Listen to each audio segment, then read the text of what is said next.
that we have had the most inept non-leadership. Just look at New York in history. You know, again, you and I have to do a show on just the latest events in New York, and we're already talking about 12:12, and we're running out of time. If you guys want to reach Christina and me, you can reach me at expert53@AOL.com, or you can call us at 212-209-2970. That's 212-209-2970. And how will they reach you? Is FKLB Frank? Well, how do you say that? Frank Kilo Lima Bravo. Right, FKLB@AOL.com. Okay, mira, and don't forget, stay tuned every Tuesday, 7 to 8 p.m. Okay. WBAI 99.5 FM. You guys are way over time. Okay, it's 3 o'clock in the morning in Warsaw, Poland. 8 o'clock the evening in New York City, and that means it's time for Off the Hook.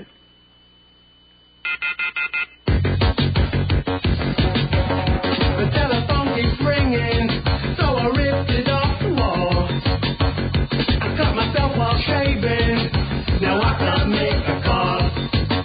We couldn't get much worse, but if they could, they would. On the bomb for the best expect the worst. I hope that's understood. On the boom.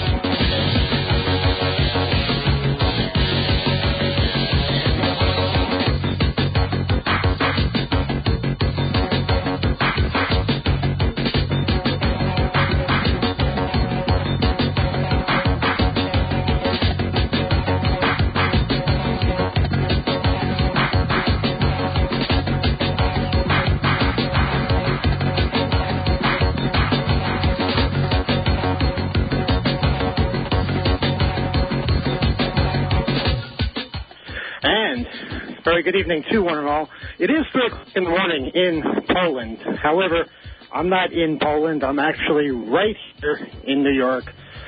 Let me just get back here. There we go. That's better. Yeah, I just was so used to doing the show on the phone that I just couldn't get away from using the phone. But boy, it's good to be back live here in studio. Thanks to everybody who filled in and kept things going while I was away over there in Europe at the Chaos Communications Congress, visiting with hackers, visiting with people, visiting with all kinds of places in the last 3 weeks or so. It's been an amazing experience. It always is. But getting back is always even more of an eye-opener for some reason. Kind of sad in a way. I'm not sure why that is. When I was over there, everything made sense. Everybody was friendly. Everybody was pretty much knowing what was going on, knowing what they were doing. There was focus, there was direction, and that kind of rubs off. You feel it yourself. You feel like there's actually a purpose. There's actually something that you should be doing. And every time I go over there and come back, I have direction. I have something that I want to do. Started the first time I ever went over there and continues to this day. Problem is, once you get back here, things get kind of weird. They get weird almost right away. Usually it starts as soon as I get off the plane in the airport. Usually it starts when on the initial search when I go through. Okay. Thank you, Rebel. But so what he doesn't realize is that VoiceStream records his phone number every time he calls, even if it's blocked. That's a little thing there. So all the harassing calls that he's made have been logged over the course of the last few months, or years even. And that's one of the reasons why we don't put him on anymore. But regardless, yes, where was I? See, this kind of thing throws you off. Totally throws you off. It's kind of like a microcosm of what I'm talking about here. As soon as you get back in the country, you just get thrown off. Okay, so yeah, I did not get searched this time in customs, and instead they pretty much just waved me through, which was a surprise. But as soon as I got onto the subway, well, actually, it was before then. It was trying to figure out a way to get back home. Should be easy. You know, you're in a foreign country, and it's perfectly simple to get places. You want to go to to Oslo from Amsterdam, no problem. You know, any train station, you can just find out that information. You can buy the tickets you need. You know, you can use credit cards. You can do whatever you have to do to get there. They'll tell you exactly where to go. They'll tell you what track the train is on in a different city. They'll tell you what time it arrives. The connections are always made one way or another. And the system works. It really works. So, yeah, I got back to New York, and let me demonstrate what I had to deal with. Let's get rid of that first. All right. There's a phone number that you call to get information about train schedules. It's actually rather convenient. You enter touchstones, and it tells you the train schedule. So that's when I decided to... I have to enter a long-distance code for a local call. How about that? Okay, well, fortunately I have one. Whoops, I guess I don't have one. Okay, well, I see things have changed here at the station. Let's see. We're going to try another code. Hold on. Let's try this one more time.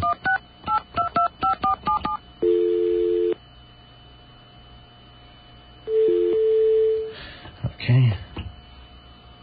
Great.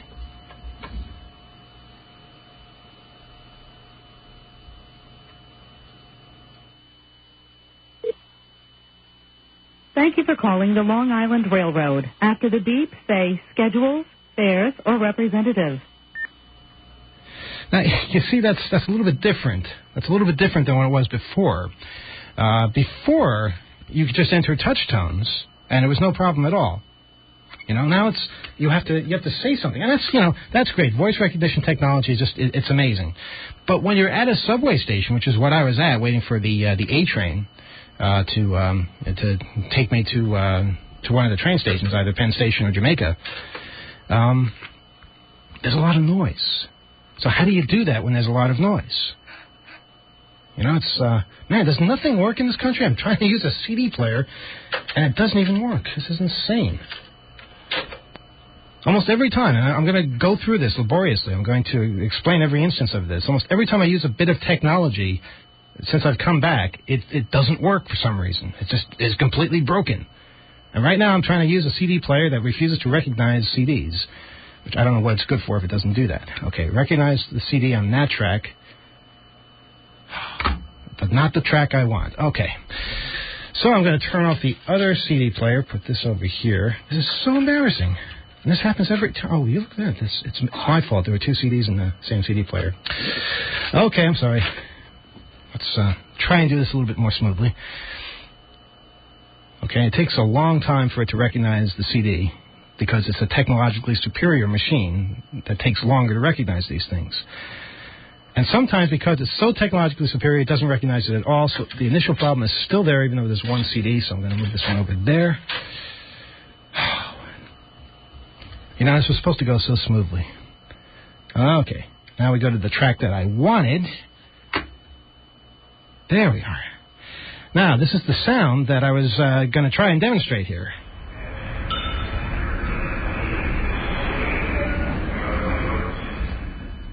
That's right, the sound of a subway.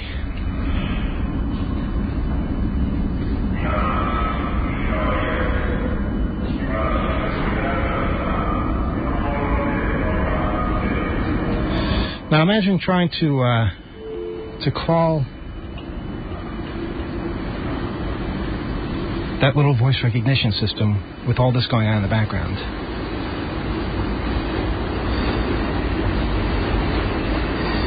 Thank you for calling the Long Island Railroad. After the beep, say schedules, fares, or representatives.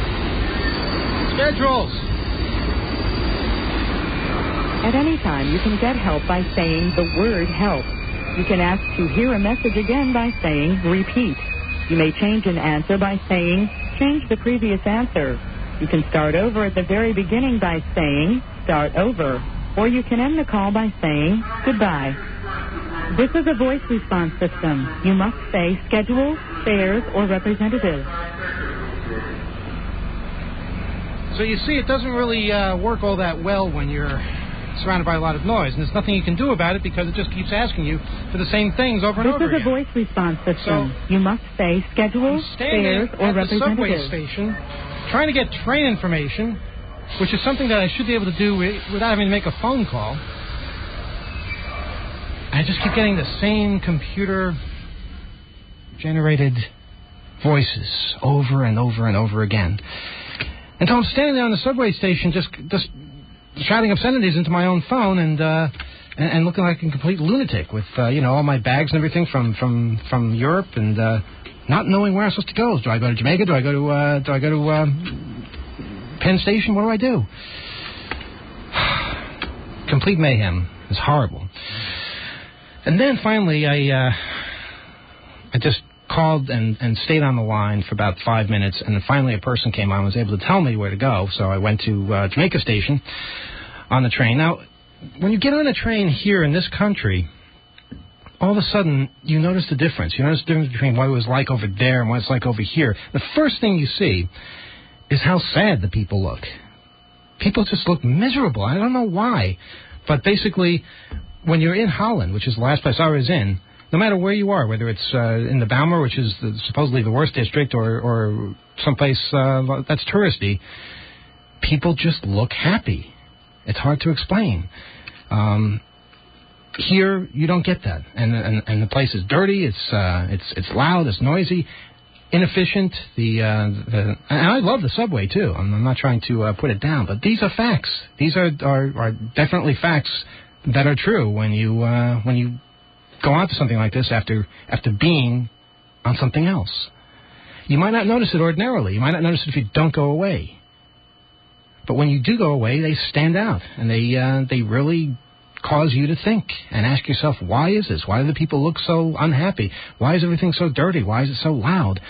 And, one thing I really can't understand, and this is something that I find true almost everywhere, when trains start to move, they move smoothly. And they stop smoothly. In New York, though, and in the United States in general, they lurch, and you get thrown all over the place. It's just, how hard is it to start smoothly and to end smoothly? It's almost like we're being conditioned to feel miserable and feel awful all the time. So it's really pretty sad. I was feeling that. This is after going through this horrible experience with this computerized system that didn't work, that was inefficient. This was after, the anxiety of fearing being searched or interrogated upon getting into the country once more. And having a 2-hour ride on Long Island Railroad to look forward to also added to anxiety. Well, it gets worse. It gets much worse, in fact. Because by the time I got to Jamaica Station, which is where I decided to take off from, for the first time in my life, I took a Z train. That's part of the what's known as skip stop service. That's something else. Skip stop service. I can't figure this out. It's basically where you have two trains, and they alternate stations. Great idea. I guess when you think about it, you might get there twice as fast. Although actually, when you think about it even more, you probably wait twice as long for the train you need. But the real inefficient part of it is that the trains, while they may not open the door at the station, they stop at the station. So the Z train stopped at every J station that it wasn't going to open its door at, and then it just kept going. But it stopped. So what's the point of having skip stop if it's actually stopping at the skip stations? I don't know. I won't even try to get into that one. But by the time I reached Jamaica, I realized, hey, I have 5 minutes to get my train. Okay, I don't have any money. Because I basically had spent all my money. All I had were euros. Lots of euros, but, euros are no good here. So I had to use a credit card to get my ticket. In fact, I had already used a credit card at the train station to get a subway pass. And those machines I like. The subway machines I do like. They're nice and solid, and they tend to work efficiently. But the LIRR machines, I hate those. I hate those with a passion. I always have. Because they just are so obnoxious for no particular reason at all. They say things like, well, we don't give more than $11.25 in change for no particular reason. That's just the figure that they decide to give you. And, if your ticket is like $3 or $5 and all you have is a $20 bill, you get kind of screwed because you don't get all the change that you're due. And also, if you can't buy the ticket on the machine, you get charged extra if you have to buy it on the train, which is not fair at all. I mean, having a $20 bill apparently isn't considered legal tender, so you have to play by its rules. And then when you get change, they come in those stupid dollar coins, which are almost indistinguishable from quarters. But regardless, at least they take credit cards. At least they take credit cards. So that was my hope of getting a ticket to actually, without having any cash on me. So with 5 minutes to go before my train came, I decided to run up to this machine, enter the station I was going to, and then it asked, what type of ticket do you want? What type of ticket do you want? Okay, well, I knew it was peak hour because it was rush hour. So I looked for the button that said peak, and there was one peak one-way city zone. So I said, okay, I'm in the city. I'm going one way. I hit the button.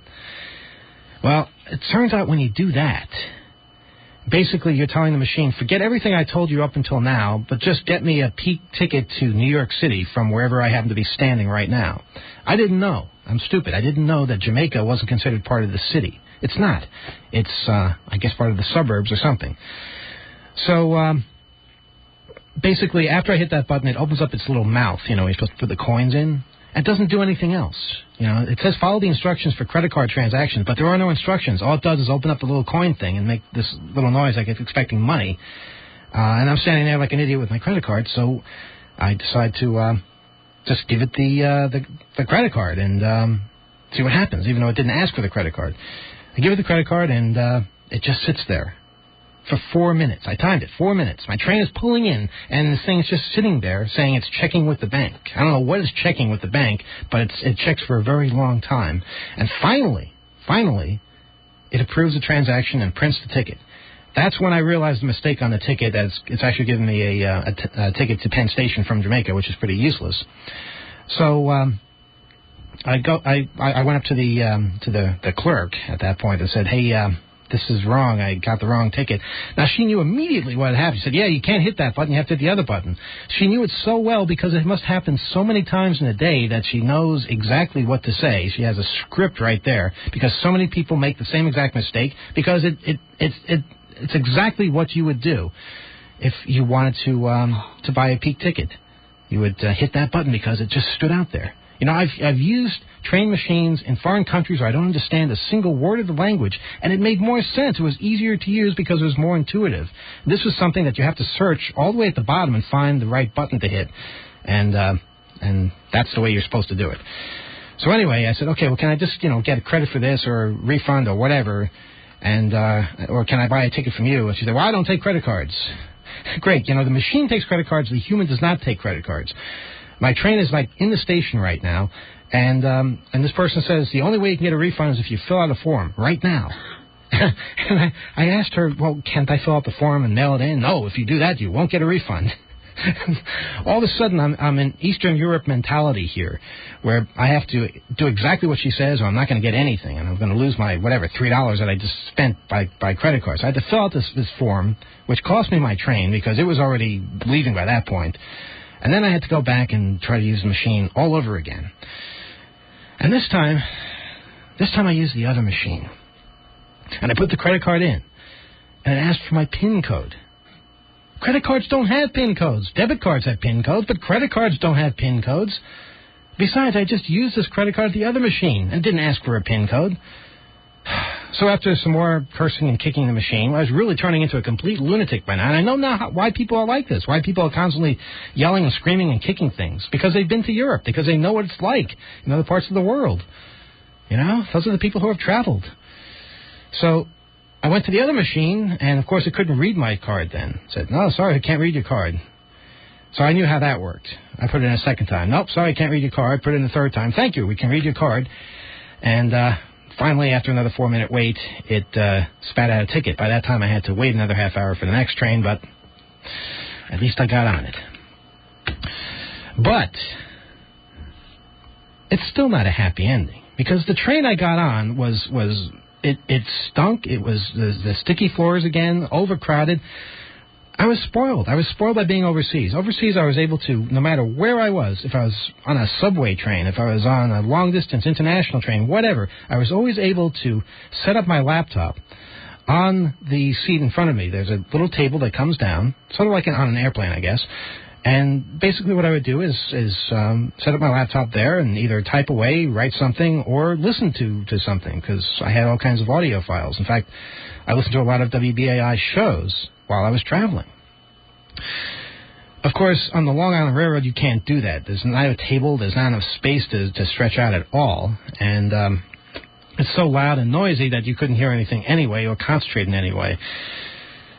So by the time I got home, I had lost it. I had lost all the inspiration that I had come back with, because it was just such an unpleasant and frustrating experience getting back. But I've tried to maintain as much as possible. It's not easy, though. But while I was over there, I have to admit the reason, one of the main reasons I went over there, was pure superstition. Yeah, that's right, superstition. Because if you recall, last year I was over there. Last year I went over to Holland and to Germany for the Chaos Congress. And that's when things started to get a little wacky over here at the radio station, where people started taking over and people started getting thrown off the air and all kinds of nasty things started to happen. And I figured, well, maybe all I have to do is go back and things will reverse themselves. Things will go back to the way they were. Or maybe not back to the way they were, because they weren't so great then either, but, just advance to a better stage. And I realized, after I went over there and heard some of the things that were happening back here, that probably the best thing to do is just not to go away anymore, because things seem to just get bad every time I go away. Things have gotten better, I got to say. Things have improved. We have a settlement in the lawsuit that we've been following for the last year against the Pacifica Foundation. There's a new Pacifica National Board, an interim Pacifica National Board, which seems to have more reasonable people on it than before. And that's got to be a good thing.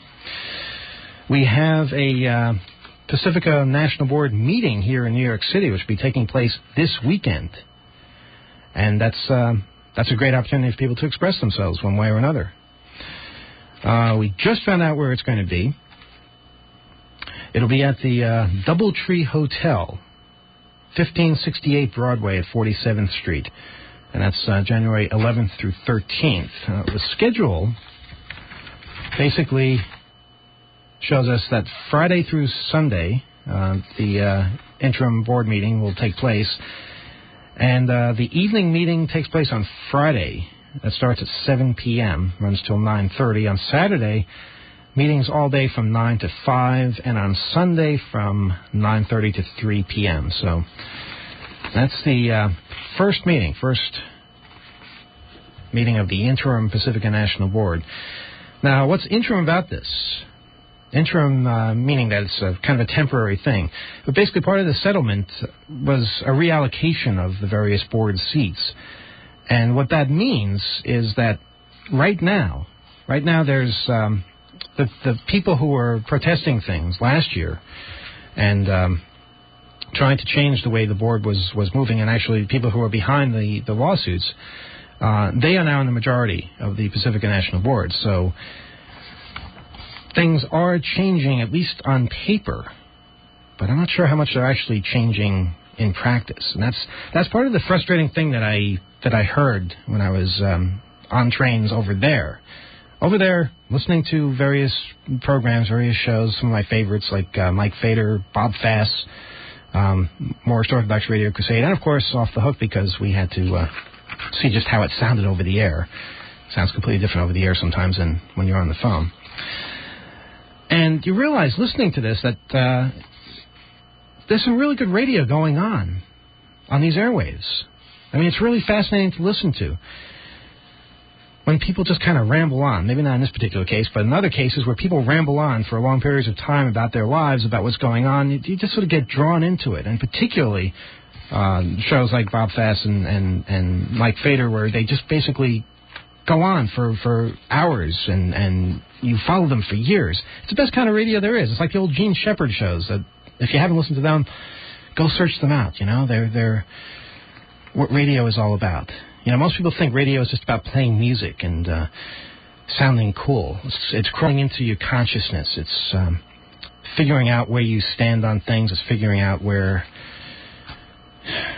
what you believe in and what you don't believe in and how to interact with other people, things like that. And I listened to a lot of radio because we now have the ability to basically grab any show that is taped on this radio station. And everything is recorded in one way or another and posted on a website someplace because there's a lot of interest. Overseas, everybody asked me about this radio station because it now is no longer confined to the United States or even to New York. It's all over the place. People in Norway, people in Germany, people in Holland, they all wanted to know the latest. They all are following. They're listening to other shows. They're listening to other people. They follow what goes on these airwaves. It means a lot to them. So listening to radio programs over there, I was pretty much a part of things. You know, I didn't feel like I was in any way separated. And it brought me into contact with what was going on as far as the settlement and as far as what the latest developments were. And when I was over there, it felt like there was some hope. It still does feel like there's some hope that things are going to work out, that we'll have some peace, that finally people can start to broadcast decent radio again and get on with what it was they were doing. Because we have so many good people, both who are here and who are not here, at least not on the air. And it's time that we really get past all of this. It really is time we got past all of this because it's just been going on for so long and it's been so detrimental to everybody. Unfortunately, it seems like we're not quite out of the woods yet because both of those people I mentioned before, Mike Vader, Bob Fast, longtime people here at the radio station, have been kicked off the air because they were talking about things like what I'm talking about tonight. And I couldn't believe it. I listened to the radio shows. I was in the train listening. I was fascinated by it. The people who I was with were fascinated by it. People were talking about these shows. They listened to them on their own, and they were interested because it was good radio. It was interesting. It was informative. And it was enough to get them kicked off the air. I mean, when speaking your mind is enough to get you kicked off the air, you have to wonder. It's the same mentality. Basically, you know, when I complain about trains and things, a lot of people say, why don't you just go somewhere else, you know? Why don't you just move to another country? It's basically the defense that if you can't say anything good, don't say anything at all. You know, don't criticize. Why not criticize? Why not point out the things that you think are wrong in order to make them better? You know, in the States we have this mentality that if you criticize something, that means you're against it. If you criticize the war, then you're anti-American. It's nonsense, and it simply shows how weak a platform these people stand on. When any kind of criticism is enough to make them, you know, go off like that and say, well, then you must leave. You can't be part of this because you don't believe in the same things we believe in. That's the kind of thing I'm seeing here, where people get thrown off the air for simply voicing their opinions in a fairly rational way. I mean, there have been lines that have been crossed. There have been some people that have said things they probably shouldn't have said, but it seems to only go in one direction. You can criticize certain people, and you get away with it. But if you criticize other people, you don't get away with it. It's nonsense, and it has to stop. And hopefully, the rest of us, the ones remaining here, however many that may be, will continue to keep eyes open and continue to report to people what's going on and what's right, what's not right, that kind of thing. This is something I learned from back when I got prosecuted as a hacker back in the 80s.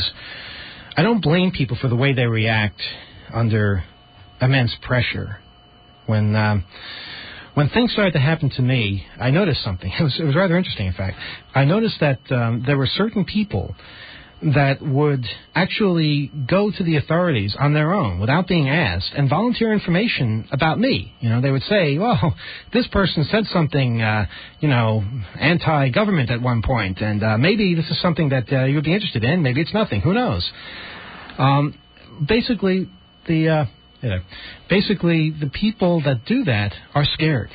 There's no question that, They're frightened, and frightened enough to actually volunteer to give information about somebody. You know, it's kind of pathetic, but I don't blame them, because you don't know how you're going to react under pressure until you feel the pressure. So a lot of people feeling the pressure here, and there has been a substantial pressure over the last year or so here, have reacted in ways that I don't consider to be completely honorable or admirable in any way. But by the same token, I don't blame them, because everybody reacts in a different way. And one thing I most certainly will not tolerate or stand up for or turn a blind eye against is when things change. And things will change. Things always change. There'll be one side in charge, and one side won't be in charge. If all this changes and the people that were fighting are now the ones that are in control, if there's retribution, if there's basically a new list of people that will get banned from the airwaves, that is not something that I think anybody would support. And I sure hope that the people that are fighting right now aren't composing a list like that. There's room on this radio station for everybody, and there's so many things to be said. And I just think that it's time we got past it. All right. Hopefully that's all I can say on the subject for now. Again, the Pacifica National Board meeting is taking place this weekend, the interim Pacifica National Board meeting. It's getting very interesting, because the board is pretty much split with a slim majority for the people that have been fighting the old board. So there are changes coming, and hopefully there'll be good changes. The National Board meeting takes place January 11th through 13th, Doubletree Hotel, 1568 Broadway, 47th Street. Friday evening, Saturday all day, and Sunday morning till early afternoon.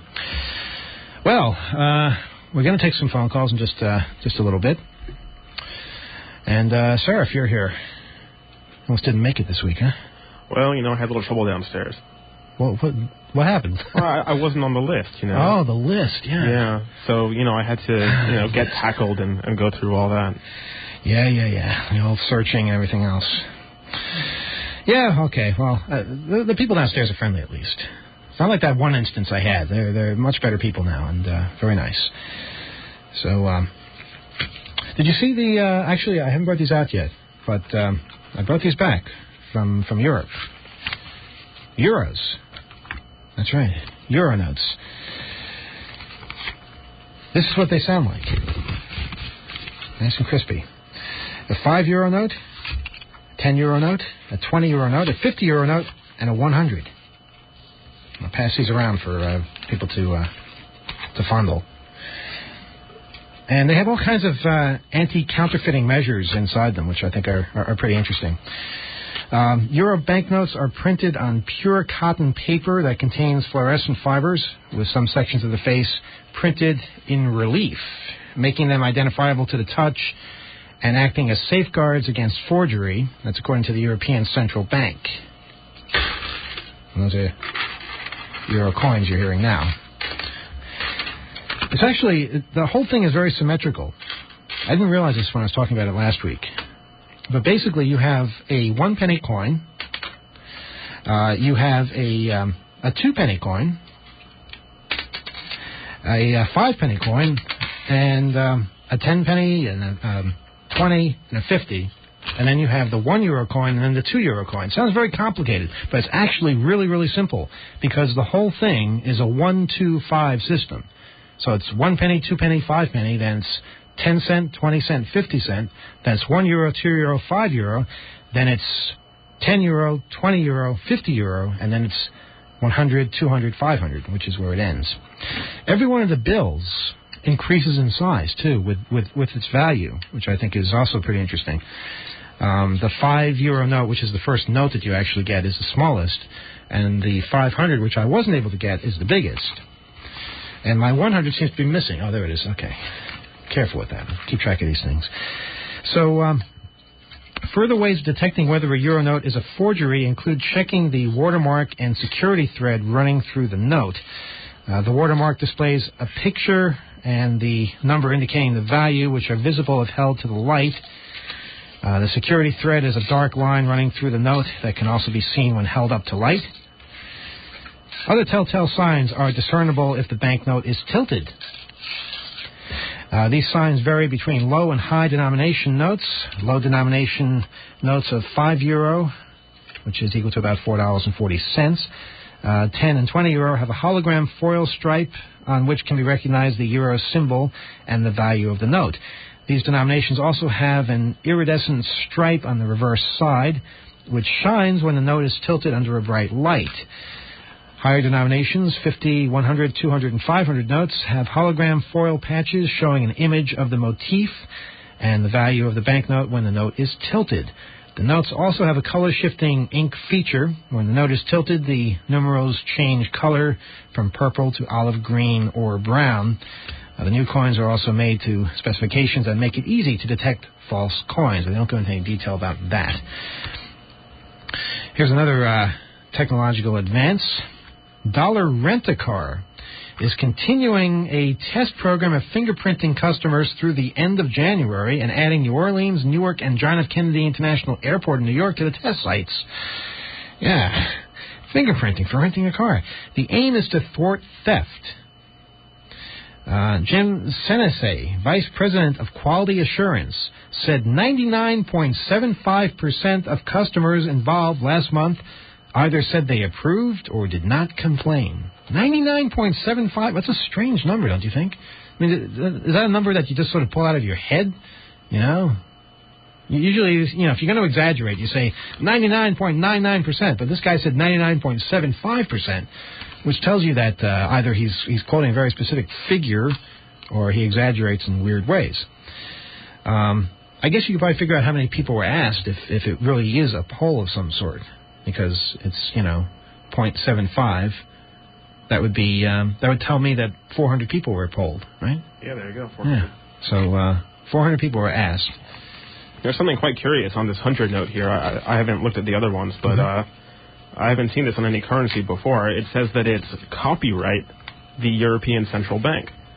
The note is copywritten. It's copywritten. It's got the little circle C on it. It says Circle C, and then it has a bunch of different abbreviations, one of which is ECB, and I assume the others are ECB in different languages. But you'd think that the power of the bank would be enough to deter counterfeiting without having to put a copyright symbol on it. Yeah, you'd think that. I mean, if you basically are using that, well, maybe you're not allowed to use euro notes in advertisements without getting permission. I mean, I don't know. Maybe we're not even allowed to talk about euros without getting permission.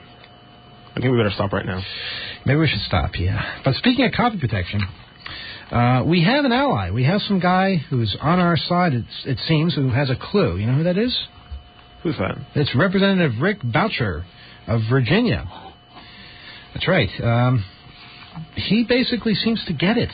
I mean, I've heard of him before, and I've seen the things he's written before. He had a very good statement about Dmitry Skalarov back in August of this year, where he said, "It is unfortunate that the U.S. Attorney for the Northern District of California has exercised his discretion to obtain an indictment in this matter. It is clear that the software, which is the subject of the indictment, has many applications in furtherance of the exercise of fair use rights by purchasers of electronic books, including the ability to excerpt electronically small portions of the text for the purposes of quotation and research. This unfortunate legal action highlights the overly broad terms of the criminal provisions of the Digital Millennium Copyright Act. It clearly demonstrates the intrusion of these provisions on the ability of American citizens to exercise their legally protected fair use rights, and it spotlights the need for legislation refining the criminal provisions with the goal of making lawful all conduct in furtherance of the exercise of fair use rights." This guy gets it. He understands why it's an evil piece of legislation. I don't know if he voted for it. But to update you on what he's doing lately, record companies' efforts, this story comes from CNET, record companies' efforts to protect CDs against digital copying are beginning to draw scrutiny from lawmakers concerned that the plans might violate the law. On Friday, Representative Rick Boucher sent a letter to executives of the Recording Industries Trade Association asking whether anti-piracy technology on CDs might override consumers' abilities to copy albums they have purchased for personal use. A 1992 law allows music listeners to make some personal digital copies of their music. In return, Recording companies collect royalties on the blank media used for this purpose. For every digital audio tape, blank audio CD, or mini disc sold, a few cents go to record labels. Rick Boucher says, I'm particularly concerned that some of these technologies may prevent or inhibit consumer home recording using recorders, or inhibit consumer home recording using, that doesn't really make much sense, recorders and media covered by the Audio Home Recording Act. Any deliberate change to a CD by a content owner that makes the allowed personal copies no longer possible would appear to violate the content owner's obligations.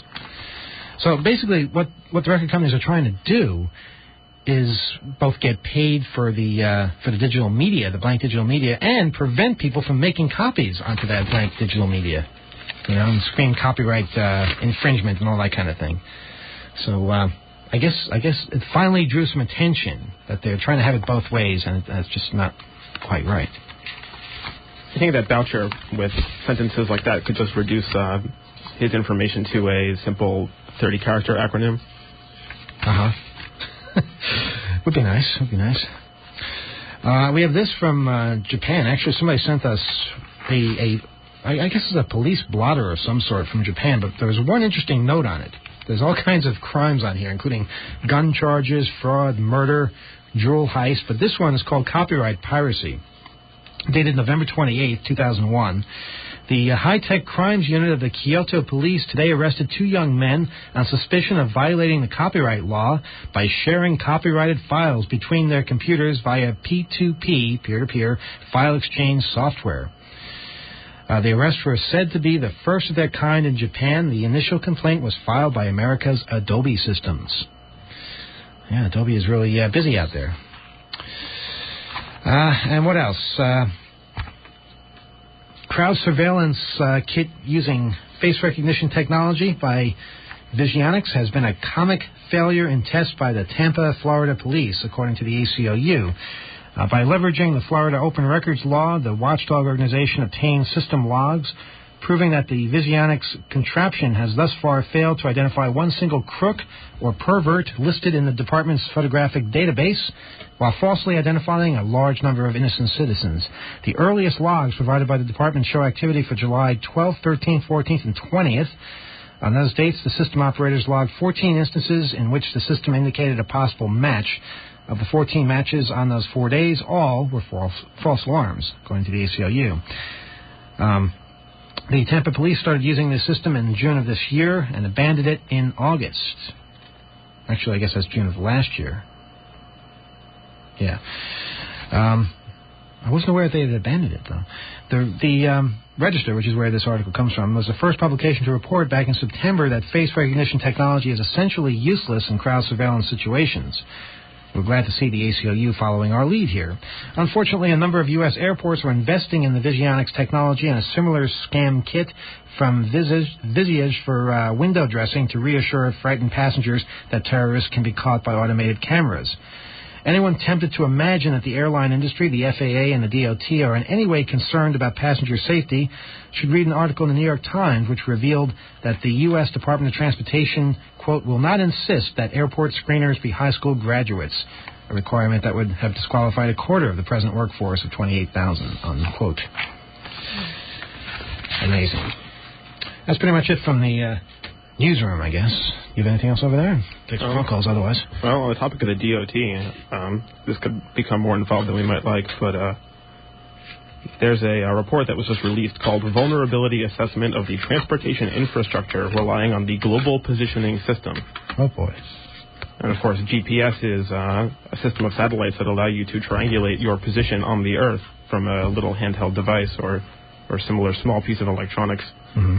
And I don't understand quite why this is such a revelation, but they say that it is vulnerable to jamming and impersonation, and that planes should not rely entirely on GPS for their navigation.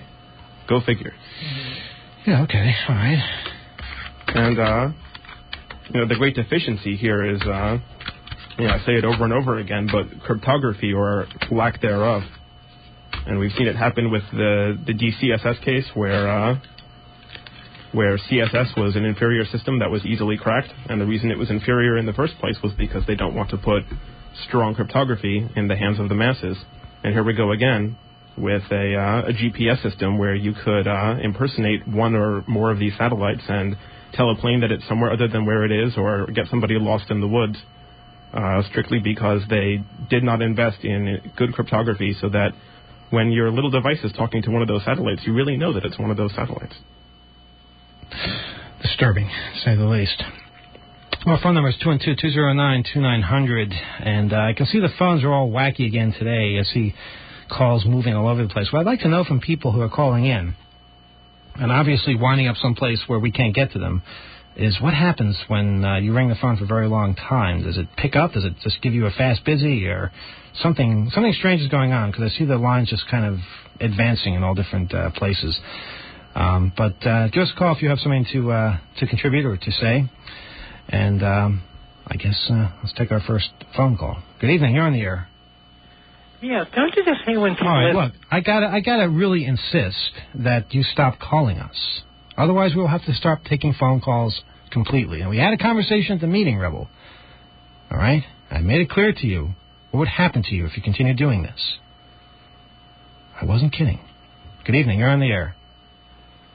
Speak up, please. Hi, Emmanuel. How's it going? It's going pretty good.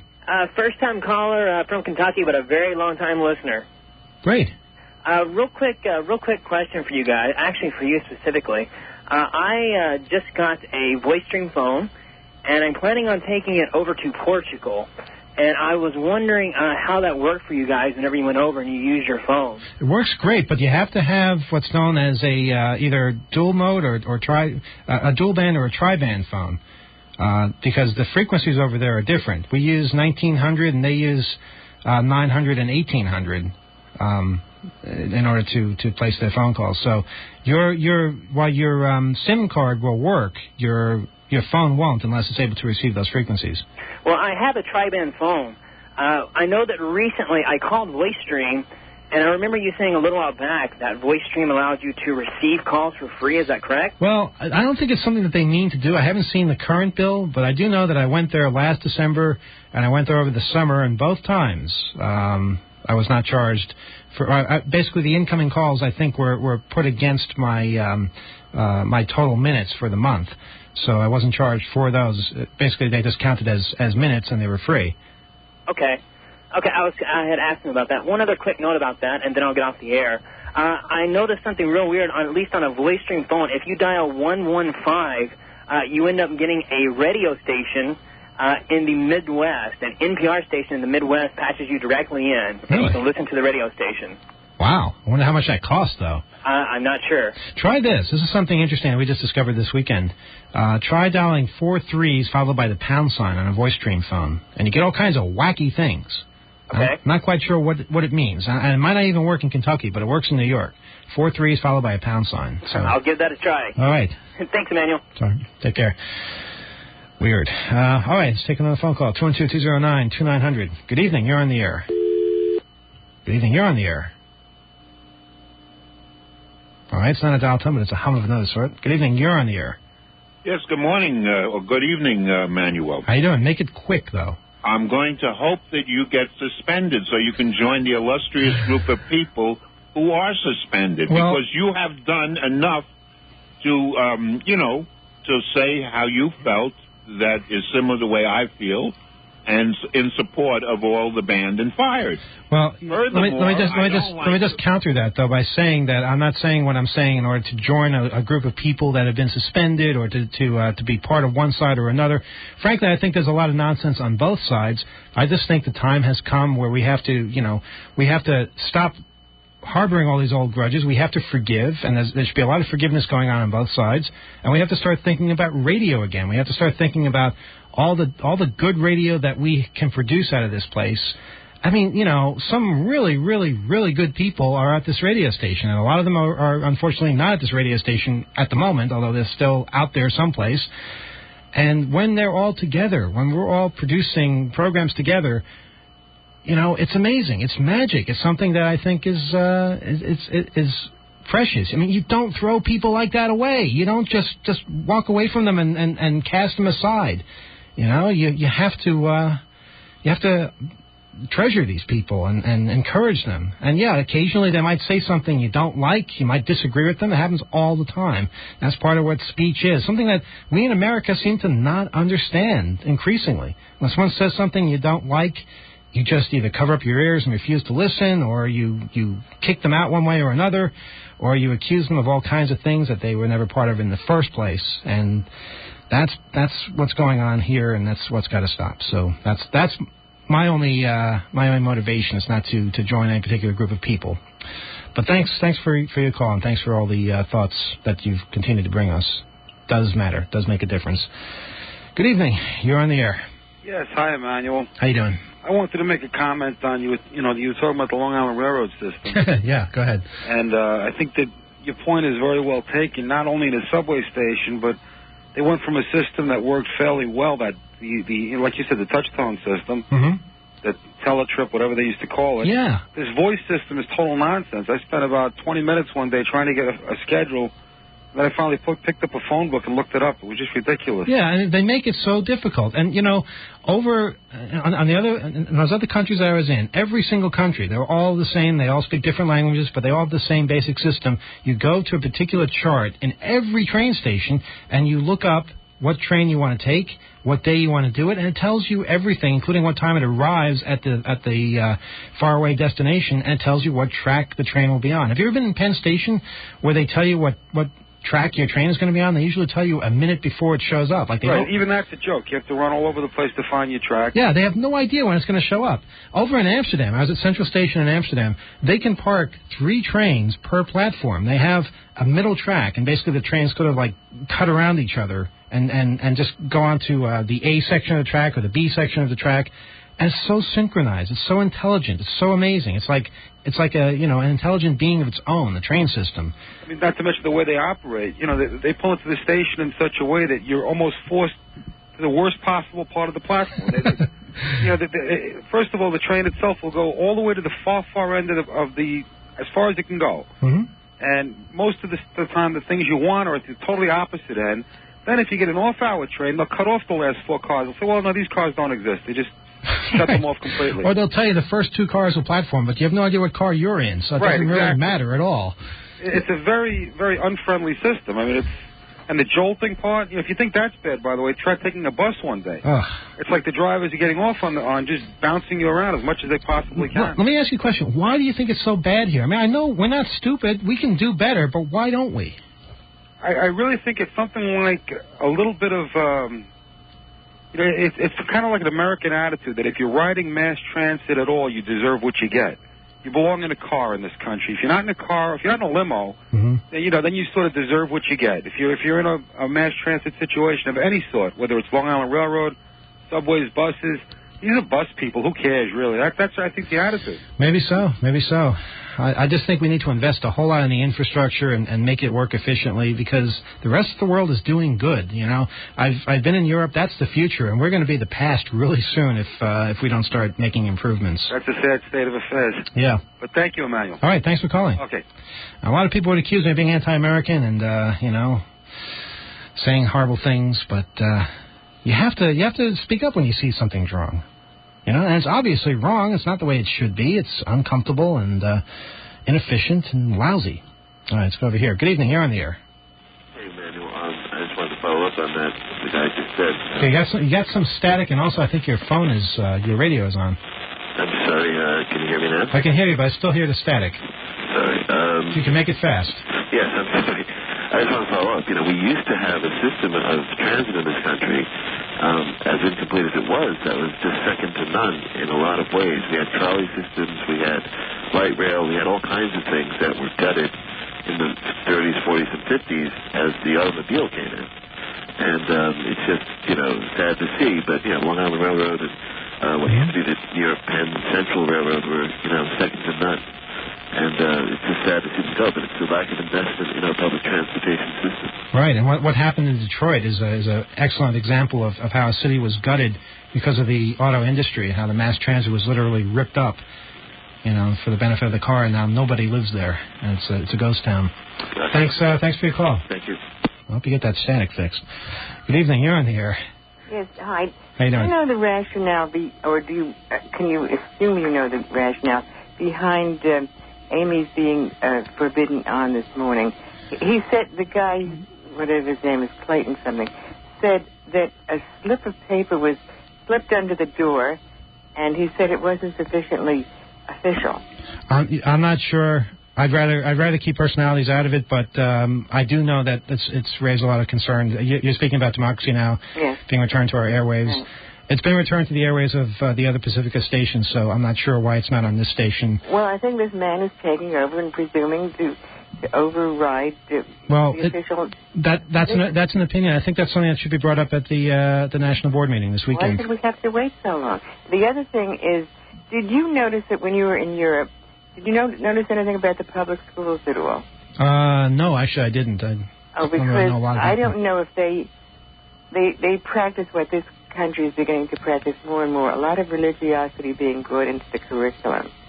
Are you familiar with that at all? No, I'm not. Because I think that's one of the reasons we don't compare with them is in science and math and things like that, because we have all these beliefs, these mysterious beliefs that they impose on us.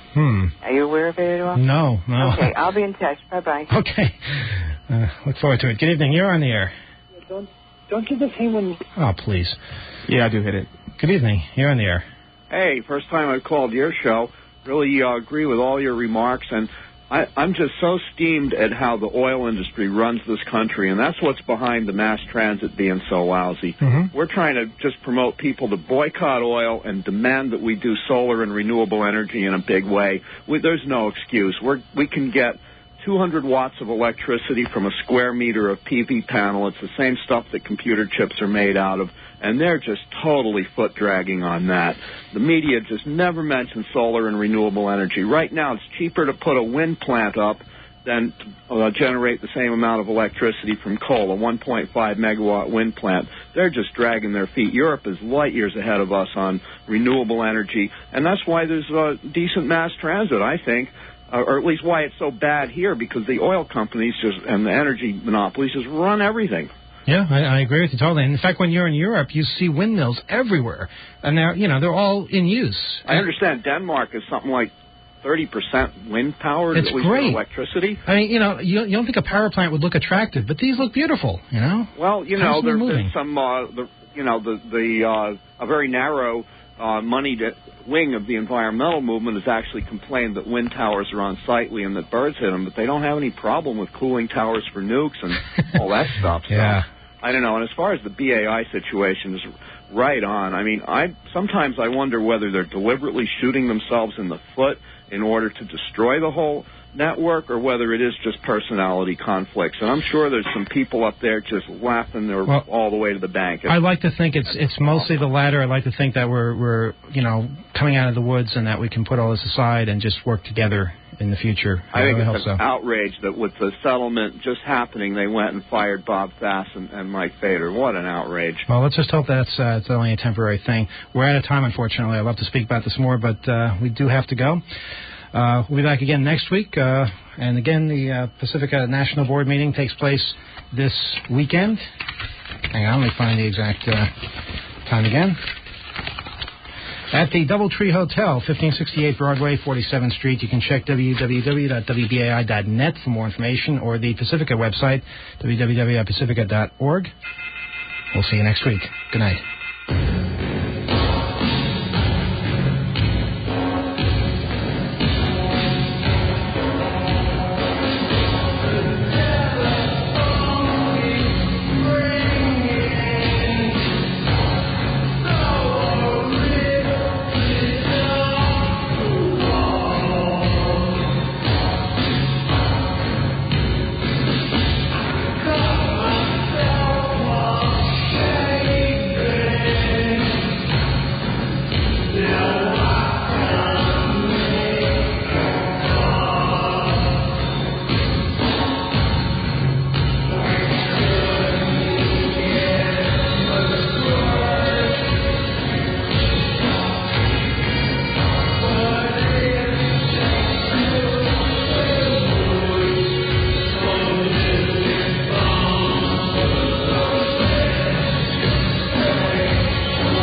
You're tuned to WBAI in New York, listener-sponsored radio. The preceding program, Off the Hook with Emmanuel Goldstein, was brought to you live with portions on recording. Our next scheduled program will be Tahir with Barbara Nimri Aziz. And an important point, at 10 p.m., Nuff Said will be on the graphic arts program, and Jules Pfeiffer will be a special live guest. Please stay tuned. Again, you're tuned to WBAI in New York.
To WBAI in New York, and in just a moment now, Tahir with Barbara Nimri Aziz.